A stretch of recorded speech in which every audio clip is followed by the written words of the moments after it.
policy. Have they been able to thread the needle, so to speak, in order to have not the maximum pressure, but also have the carrot as well as not a big stick, as Right. they've been able to very sensitively navigate this very volatile situation?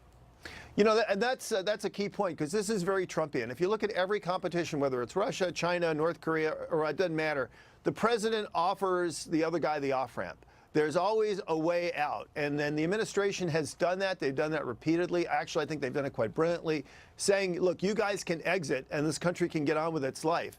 And I think that's a hallmark, really, of how Trump competes with other people. And you've got a much broader issue here that has to do with the legacy of Hugo Chavez and Maduro and the dictator socialist squelching, bankrupting of that once prosperous nation to the desperate situation that it is now, and also denying Russia and Iran are two adversaries and certainly enemies, especially when it comes to the regime in Tehran, from having a major foothold in our hemisphere, in our backyard. Why is that so important? Well, and look, could this be a turning point, that this administration is able to actually achieve that?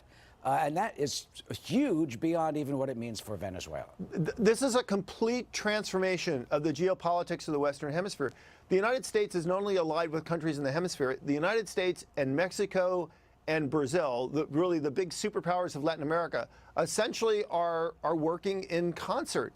And they have completely marginalized the Cubans and the Nicaraguans, and they put a lot of pressure on the connections that the Russians and the Chinese have in the region. It's really remarkable. And we were seeing before, I mean, we saw that in the 80s and 90s, kind of the flowering of democracy in the Western Hemisphere and in Latin America. And then we saw that kind of implode. And we're just seeing it blooming again. And it's happened under this president. And it's happened consciously because of the policies of this president. President Ronald Reagan was able to achieve that in Eastern Europe. Perhaps President Donald Trump will be able to achieve that same legacy, certainly when it comes to Venezuela and those type of nations that are suffering from socialism and other ills like this.